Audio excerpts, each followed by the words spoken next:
Assalamu alaykum, hürmetli televizor körgüçiler. Yaxşımsizlar. Dünya Uyg'ur Qurultayı Tor televiziyasining kunlik xabarlar programmasiga hammanglar xush kelibsizlar. Men İftixar Abdurashid.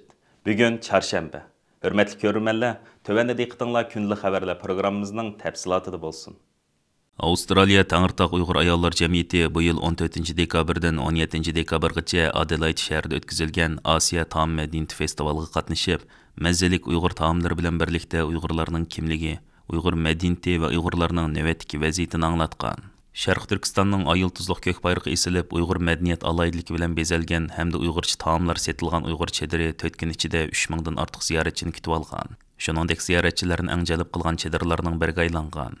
Avstraliya Tangirtaq Uyg'ur ayollar jamiyatining raisi Ramila Chanishev xonim buning bulturdan buyon ikkinchi qatim Adelaide shahrida o'tkazilgan Osiyo taom madaniyati festivaliga qatnashish ekanligini bildirdi.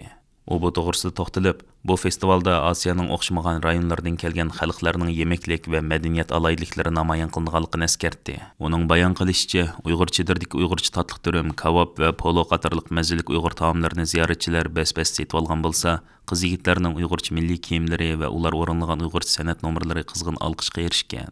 Uyg'urlarning milliy kimligi, madaniyati va navbatdagi vaziyat haqidagi masalalar ziyoratchilar eng ko'p so'rgan savollardan bo'lib qolgan. Avstraliya Tangirtaq Uyg'ur ayollar jamiyatining mas'ullaridan Yulduz Teyipjon xonimning bildirishicha, Uyg'ur chedirining festivaldagi qiziq nuqtaga aylanishi uyushma a'zolarining o'rtaq tirishchanligining, jumladan 4 kunlik faoliyat mezgilida har kundagidek 20 dak Uyg'urning atdigan soat 11 dan kech soat 11 ga qadar jonpidalik bilan jafoliq mulozimat qilishining natijasi ekan.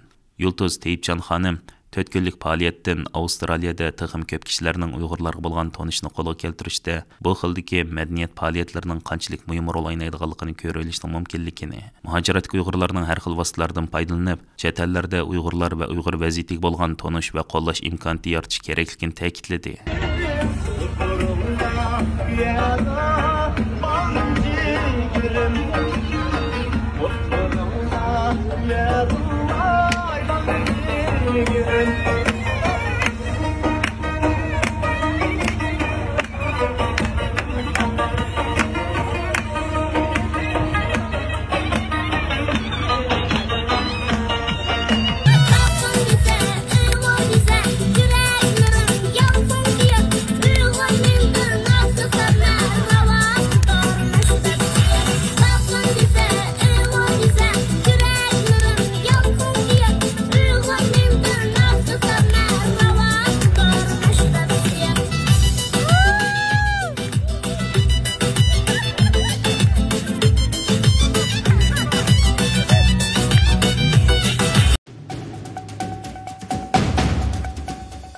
Reuters agentligining 18 dekabr kundagi xabarda ma'lum bo'lishicha, Amerika Davlat Majlisining 15 nafar a'zosi Amerika Davlat Mudofaa Ministrligiga birlashib maktub yozib, Xitoyning odamsiz uchqu yasash shirkati bo'lgan Dajang Yang Texnik shirkatiga Amerikada yasalgan zapchastlarni setib bermaslikni talab qilgan. Amerika Davlat Majlisi a'zolari Amerika Davlat Mudofaa ministri Lloyd Austinga yozgan xatida Dajang Yang Texnik shirkati ishlab chiqargan eng yangi odamsiz uchqularni chuvib parchalaganda, uning ichidan Amerikada yasalgan zapchastlarning bayqalganligi, bu zapchastlarni Xitoyga eksport qilishga yangi ruxsat qilinayotganligi o'tirib qo'yilgan. Maktubda Amerika Davlat Mudofaa ministrligi bu zapchastlarni eksport qilishga ijozat bermasligi kerak. Xitoydan iborat bu raqibning Amerikaning ilg'or texnikasidan foydalanib odamsiz uchqu yasab, Amerikaning davlat xavfsizligiga ziyon yetkazmoqda deyilgan. Navbatda Amerikada setilayotgan odamsiz uchqularning 50%ni Dajang Yang Texnik shirkati ishlab chiqargan bo'lib, Amerikaning ommaviy xatarlik shirkatlari yaxshi ko'radigan mahsulotga aylangan.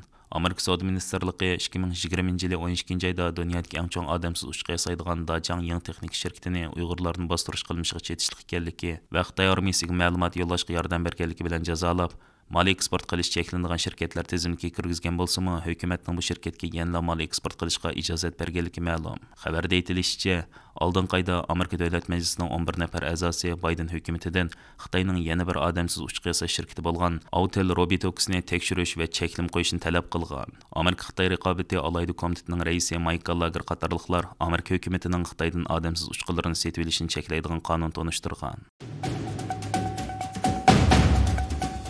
Amerikaning 2024 yillik prezidentlik saylimi hozirdan boshlab dunyoning diqqat nuqtasiga aylanayotgan bir vaziyatda Xitoy qatorliq davlatlarning bu saylamga ta'sir ko'rsatish urinishlari davomlashmoqda ekan. CNN to'rining 18 dekabrdagi xabarda aytilishicha, boshqa davlatlarning Amerikadagi 2022 yillik davlat majlisi saylamiga aralashish urinishlari 2018 yilga qaraganda kuchaygan. Xabarda 18 dekabr kuni e'lon qilingan bir maxfiy dokladdan uchur berilgan bo'lib, uningda ko'rsatilishicha, navbat hech qanday bir davlatdagi 2016 yili Rossiya qilgandek Amerika saylamiga umumyuzlik ta'sir ko'rsatish harakati elib bormagan. Ammo Xitoy, Rossiya, Iran, Kuba qatorliq davlatlar birdek 2022 yillik Amerika davlat majlisi saylamiga aralashishga uringan. Bu dokladda nayt ishonchli holda Xitoy Amerikadagi ikki partiyaning o'tir mezgillik davlat majlisi a'zolari saylamiga ta'sir ko'rsatishga uringan. Bu balki Xitoy Kompartiyasi rahbarlarining 2020 yildan buyon kuchayayotgan Amerikaning siyosiy va fikriy iqimiga ta'sir ko'rsatib, Xitoyga foydali muhit yaratish harakatining natijasidir deyilgan. Amerika istixborot organlarining qarashicha, Xitoy amaldorlari Amerika davlat majlisi a'zolari saylamini fursat deb qaragan. Chunki bu saylamning shartlari va tekshirish o'tganlari uncha qattiq emas ekan. Xitoy tashviqotchilari Amerikacha demokratiyani qalaymaqan,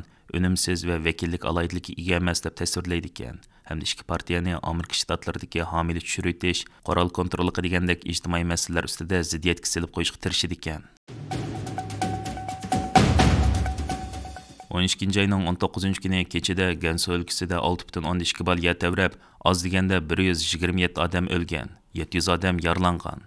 BBC to'rining bu vaqtda bergan xabariga qaraganda, tungallar bir qadar ko'p joylashgan Gansudagi yer tevrash Gansu o'lkasini halqib, Qinxay o'lkasiga qadar ta'sir ko'rsatgan. Sharq Turkistonning Gansuga chegirdosh joylarida 5,5 bal yer tevrigan. Xitoyning Xinhua agentligi otish shahrida 5,5 bal yer tevriganlik haqida xabar bergan bo'lib, hozircha o'lim yetim, yaralanish yoki mol-mulkning ziyon zahmat uchirganlik to'g'riliq ma'lumot yo'q deyilgan. Xitoy taratqullarining ma'lumotiga asoslanganda, Gansudagi yer tevrash Xitoyda 2014 yildan buyon o'lim yetim ko'p ko'rilgan bir qatimliq ofat ekan. Xitoy Kompartiyasi bosh sekretari Shi Jinping Gansudagi yer tevrashda ofat kuchirg'ichilarini jiddiy qutqizish, yardorlarni davolash, ziyonni azaytish haqida yo'l yo'riq bergan. Holbuki qo'shni rayonlar, jumladan Sharq Turkiston yuz bergan yer tevrash va uning oldini olish to'g'riliq gap qilmagan. Navbatda Sharq Turkistonning bu yer tevrashning ta'siriga qanchalik uchirganligi va yuz bergan hodisalar haqida aniq ma'lumot yo'q. Hörmətli görürmənlər, yuqorida diqqətinizə günlük xəbərlər proqramımızın təfsilatını sunduq. Keyin qitimliq sanımızgacha görüşkiç aman bolğaysızlar. Stansiyamızın YouTube kanalına əza oluşunu unutmang. Xeyir xoş.